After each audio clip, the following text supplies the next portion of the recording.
বর্তমান যুদ্ধের ময়দানে ড্রোন টেকনোলজি একটা মেজর ওয়েপন হিসেবে কাজ করতেছে, that are crucial to get the success in any military operations.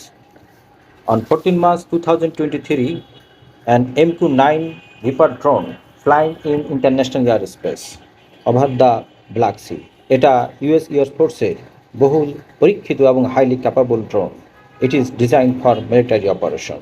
Russian air force এই MQ-9কে ডিটেক্ট করতে সক্ষম হয় এবং Su-27 ফাইটার বিমান জেট ওয়াশ ইউজ করে এই ড্রোনকে ভূপাতিত করে। জেট ওয়াশ হচ্ছে এক ধরনের turbulence forms at back of the aircraft. এর ঠিক কিছুদিন পর similar event that Su-27 fighter jet Turkey drone Bayraktar TB2কে ডিটেক্ট করতে সক্ষম হয়। এই ভিডিওতে আমরা দেখতে পাচ্ছি যে Su-27 attempted 2 times to destroy it, but এটি ইন্টারসেপ্ট করতে সম্পূর্ণভাবে ব্যর্থ হয়। ডেফিনেটলি এটা TB2 ড্রোনের সক্ষমতা প্রকাশ করে এবং টার্কি ডিফেন্স ইন্ডাস্ট্রির জন্য এটি একটি বড় ধরনের achievement. Nowadays, the Bayraktar TB2 drone has become a strategic weapon in the modern battlefield due to its superior autonomous flight performance. আমি এখন TB2 ড্রোনের কনফিগারেশন এবং বিভিন্ন যুদ্ধের অপারেশন সাকসেস মিশনগুলি উল্লেখ করব।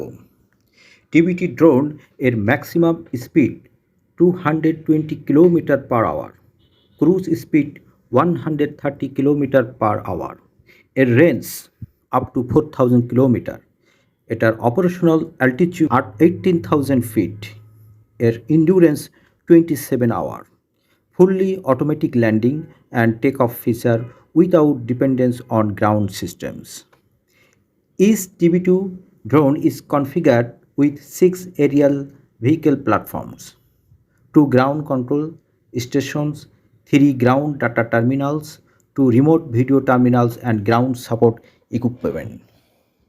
The TB2 has a triple redundant flight control system. That means ড্রোনের সাথে 3টা লেয়ারের মাধ্যমে গ্রাউন্ড স্টেশনের তথ্য আদান প্রদান হয়।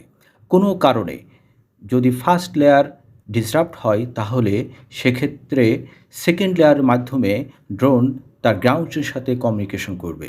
যদি সেকেন্ড লেয়ার যদি ডিসরাপ্ট হয় তাহলে থার্ড লেয়ারের মাধ্যমে তথ্য আদান প্রদান, এবং যদি কোনো কারণে যদি 3টা লিঙ্ক ডাউন থাকে সেক্ষেত্রে আসলে ড্রোনের কোনো কার্যকারিতা ব্যাটেল ফিল্ডে থাকে না। Bayraktar TB2 is equipped with an advanced electro-optical infrared system that includes 2 cameras and imaging infrared sensor which allow the drone to detect, track and identify targets in both day and night environments. TB2 also features an impressive array of defensive capabilities, including radar jamming technology and infrared encounter measure system and an integrated air defense systems. TB2 drone বিভিন্ন যুদ্ধে Azerbaijan, Ukraine, কাতার এবং লিবিয়াতে সফলভাবে mission সম্পন্ন করে। বিশেষ করে নাগর্নো Karabakh যুদ্ধে এটি গেম চেঞ্জার হিসেবে ভূমিকা পালন করে।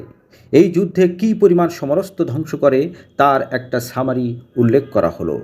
88 tank, 34 armed vehicles, 137 towered Howitzer, 17 self-propelled gun, 61 MLRS and 21 anti-aircraft missile systemকে ধ্বংস করে, as well as 2 S-300 missile system, 6 air defense radar, 2 army operational technical missile systems, 185 ট্রাককে ডিস্ট্রয় করে।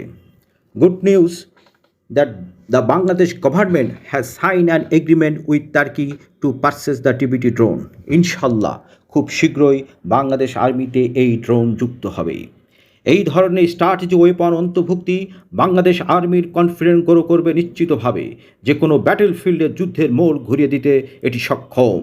বিশেষ করে আমাদের প্রতিবেশী দেশ মায়ানমার এবং ইন্ডিয়া চাপে থাকবে, এতে কোনো সন্দেহ নাই। Thanks for watching this video.